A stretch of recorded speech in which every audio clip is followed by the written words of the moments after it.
Hey fellow babies, welcome back to Pachter Factor on SIFTD.net. Hope you're watching this real time. That's because you're a Patreon patron or you are a YouTube subscriber, and both of those get us paid, so thank you very much. If you are either of those, or even if you're not, you can still link your Amazon Prime account to your Twitch Prime account. Appreciate it if you would do that.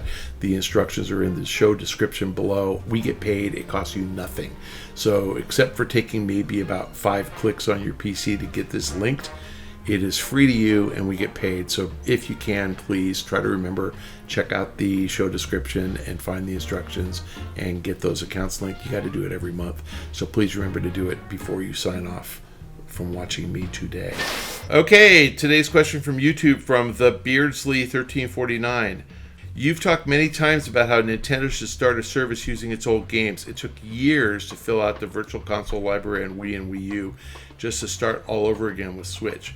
It just announced Game Boy and Game Boy Advance games for Switch, but the majority of its vast library is inaccessible on the console. Why is it so hesitant to make its legacy content accessible? Does it intentionally keep wiping its game services of content so we have to buy the same old games over and over again? I think that the suggestion I made was mobile, so not on the Switch, and so no one would play the game and perceive it to be a Switch title, and you could get away with Game Boy Advance, DS and 3DS games on mobile, and people would be okay because the screen's tiny, and we'd feel like we were getting enough value for $5 a month. But as far as remastering, it's expensive, and I think they, when I say expensive, it's millions of dollars, not thousands of dollars. So I think that they look at each title and say, is it worth $2 million, $3 million to remaster this?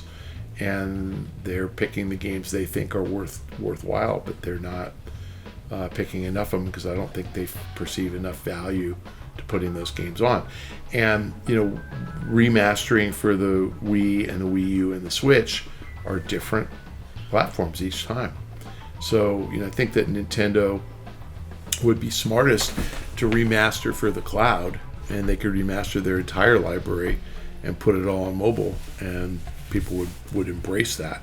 But I don't think that they're doing this to get you to buy the same games over and over again, with the exception of maybe Super Mario 3 or something. I mean, there's a handful of games that they could keep selling, Mario Kart 8, but no, I don't think that this is not an intentional plot by Nintendo to screw the consumer. I think this is really a plot by Nintendo to delight the consumer and to make sure the consumer has a great experience, and they just don't want to offer you something that you're going to look at on the Switch and go, this game looks like crap. So it really is brand integrity more than anything. I don't think Nintendo's trying to screw anybody, but they clearly don't perceive this to be a big enough business for them to dedicate resources. That's what it's coming down to. Shane thinks it's cheap to remaster. Maybe it is. And Shane doesn't think they do much to do them. Again, I don't write code. I don't know what it takes. Maybe that's a solution for AI. Let AI take the old game and make it into something that works on the Switch. But I think the real hang-up is they want it to work on the Switch. And so they've still got to map it to the controls. It's just different. And if you put everything on mobile once, you would never have to do anything different. That is something I think they should do and could do. Maybe they are doing, and maybe that's in the background. That's why they're holding it back. Today's question from Sifted from Zet Saber. There are some PlayStation 1 games I would like to play, but you can't buy them digitally on PSN. Physical copies sell for over $300 on eBay. Jeez. So what is stopping publishers from releasing PS4, PS5 compatible versions for $100?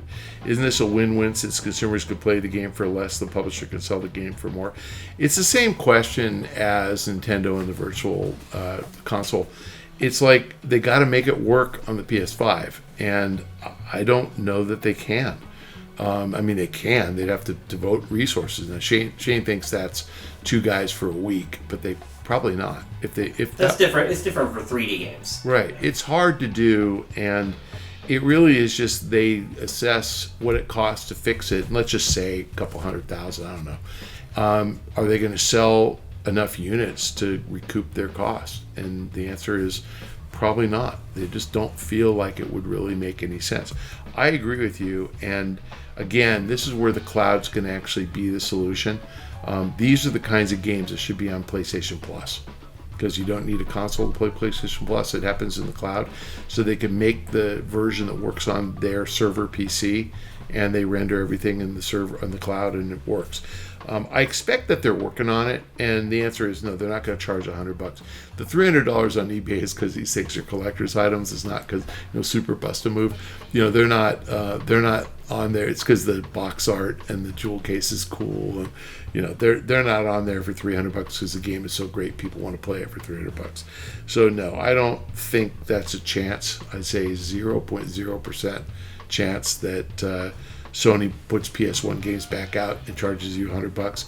High probability that those games show up on PS Plus, and that's something that they should make a priority, because I think it's another reason to subscribe, and they've been losing PS Plus subscribers lately. So that would keep people coming back, and they could. I think it also helps with some of the brands to market the brands, because they can make the games again. I don't know if they own, but old games like Crash Bandicoot, for sure, Spyro the Dragon kind of games, those are fun. They would be fun now, I think. Like, I remember the first 3D game that I played that I was really impressed with was Tony Hawk Pro Skater 1. The first game, it wasn't called 1 because it was just Tony Hawk Pro Skater.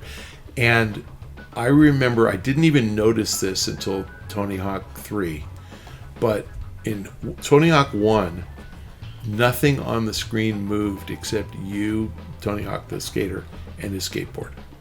And you'd go down the street and there were cars, but they were parked.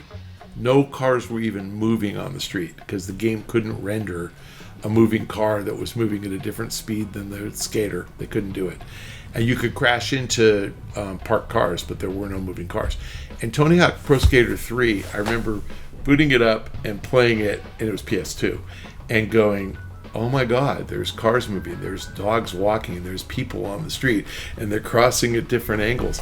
And you got to be old to remember this shit, but do you remember the game State of Emergency? Oh, yeah. It was the same thing. It was like, oh my God, all the different characters on screen at once moving, like mind-blowing that they could do that. So if you saw the original PlayStation sizzle reel, it had a tub of water and a rubber ducky dropped in it, and it showed the water ripple and it showed the light refract off the ripples. And when the PS2 came out, it was like 2 or 3 rubber duckies dropped at different times, and that was kind of their thing. And if you saw the PS3 sizzle reel, it was literally 1,000 rubber duckies, and they just kept dropping and dropping and dropping. And in the convention center or wherever it was, in the theater, I can't remember where they did, Sports Arena or whatever, people were like, oh my God, like, wow. I totally remember this happening. You can look this up. I'm sure all of them are on YouTube. But that tells you the difference in graphical fidelity of the PS1, PS2, and PS3. And the point was, the PS1, one rubber ducky was all it could handle. So you can put that stuff on, on current gen, and people might play it, but it's not fun. It's not challenging, it's not novel, and you'll get bored really quickly. There's just no point. So I think that's another reason you don't see them. I got nothing else for you. That's it for Pachter Factor for this episode. If you are an Amazon Prime member, link that Twitch Prime account. If you're paying on Patreon or on YouTube as a subscriber, we appreciate it. If you're doing any of those things or none, you should be following me on Twitter at Michael Pachter. See you next time.